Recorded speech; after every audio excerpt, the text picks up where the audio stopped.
කියලා ජාතික කියා එනකොට සීරුවෙන් ඉඳ හරියමා ඔයි නේ ඇයි හිතේ පැලවෙලා තියෙනවා බීජයක් ඒ බීජය දළු දාලා පැලවෙලා තියෙන්නෙම උස්මහත් වෙන්නෙම ශ්‍රී ලංකාව කියලා කියන්නේ ජීවත් වෙන්න නුසුදුසුම තැනක් ගරු නොකළ යුතුම තැනක් ජීවිතයට හානි වැඩිපුරම වෙන්න පුළුවන් තැනක් කියන අර විශ්වාස පද්ධතිය එක්ක ඒ හින්දා අද ගොඩක් ළමයින්ට ජාතිය රන් බිමනක් කියලා හිතෙන්නේ නැහැ. ඊළඟට ආගම මිනිපහනක් ජාතිය රන් බිමනක් වෙනකොට ආගම නිකම් පහනක් නෙවෙයි මොන පහනක්ද මිනිපහනක්.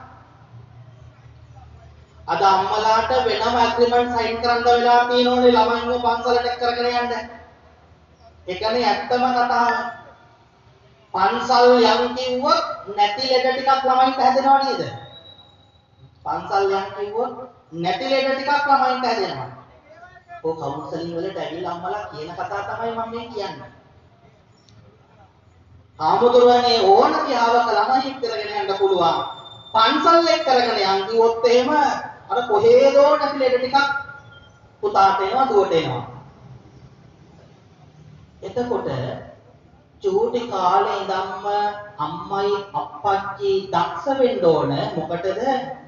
තමන් ඉපදුන රට පිළිබඳව ආදරණීය හැඟීමක් කවුරු තුල මතු කරන්නද?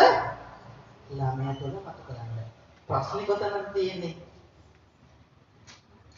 අම්මයි අප්පච්චි ගාව තමන්ගේ රට පිළිබඳව ආදරණීය බවක් නැත්තම් ආගම පිළිබඳව පැහැදීමක් නැත්තම් දුවයි පුතයි තුල ඇති කරන්න පුළුවන්ද අර ආදරණීය බව අර පැහැදීම ඇති කරන්න බෑ.